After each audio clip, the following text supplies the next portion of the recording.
ఈరోజు కేంద్ర ప్రభుత్వం మన ఆంధ్రప్రదేశ్ అమరావతి కట్టడానికి గాను 15,000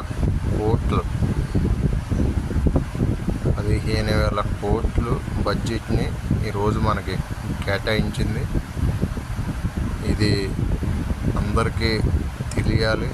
మనం ఈరోజు మన చంద్రబాబు నాయుడు గారు, పవన్ కళ్యాణ్ గారు సపోర్ట్ చేయడం వల్ల మనకి ఇంకా ఎక్కువగా వచ్చే అవకాశం ఉన్నది.